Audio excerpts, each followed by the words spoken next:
Hi there. In this video I'll be showing you how to solve two different equations in simple steps. My first equation will be an equation with variables on both sides, and in my second equation I'll be using the quadratic formula to solve an equation. I hope this video will help you with your understanding of equations. My first example is going to be solving equations with variables on both sides. So we have two variables, 8x and 4x, and we're looking for what x is equal to. So we need to get rid of one variable. So we pick the smallest, which will be 4x, just so that we can shy away from negative numbers to make it easier for ourselves. So the first step we're going to take is to get rid of this 4x. So we need to put a minus 4x to cancel this 4x out. But we also will need to do this on the other side. So we need to put minus 4x over this side also. So now you can see that the minus 4x cancels out the plus 4x. And so we are left with 4x minus 4 is equal to 12. Now, our next step is to get rid of the minus 4, which is beside our variable. So we're going to put a plus 4. And again, we need to do it on this side, so we're going to put a plus 4 on this side. Now, as you can see, this will cancel out the minus 4. So now we will be left with 4x is equal to 16. Remember, we carried 4 up. So now we just underline the 4x with 4 and 16 with another 4. And our answer will be x is equal to 4.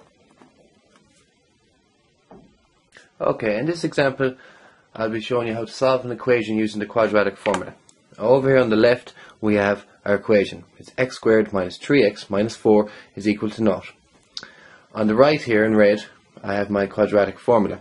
It's x equals to minus b plus or minus the square root of b squared minus 4ac over 2a. And you will always use this. Now, first thing we need to find out is what a, b and c values are. So over here in our equation we will be using what is in front of x, which would be a 1.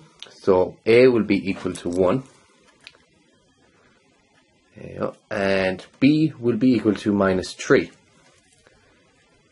And c will be equal to minus 4. So now we can start our equation. Using these formulas we can put these three values into our formula.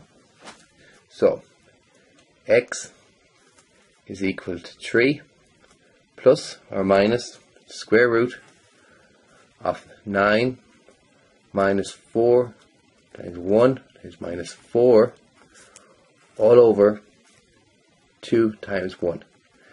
Now, as you can see through our formula we got these values in. B squared is equal to minus 3 squared, which is 9, and the minus 4 is there anyways in our formula, and the 1 is the 1x, and times c, which is minus 4, all over 2 times a, which is 1. We can continue with this now, and with x is equal to 3 plus or minus again all over the square root of 9 plus 16 over 2. Now we got the 16 here, for 4 times 1 is 4 times minus 4 is 16. So we can continue here again, and now we will go x is equal to 3 plus minus the square root of 25 over 2. And square root of 25 is 5. It's very standard. So now we were left with x is equal to, see the plus and the minus here? So we can have either 3 plus 5 over 2, which is equal to 4. Or we can have x is equal to 3 minus the 5 over 2. Minus 5 over 2 is minus 2, negative 2 over 2. So x can be equal to 1, minus 1 in this case. So there are your two possible answers. X is equal to 4 and x is equal to minus 1. Well, that concludes my video. It has been my first video upload, so I hope you liked it. I hope to do better videos in the future. And just want to say, always work maths out by using simple steps. Try not to think too hard when it comes to maths. The answer is always there in simple steps.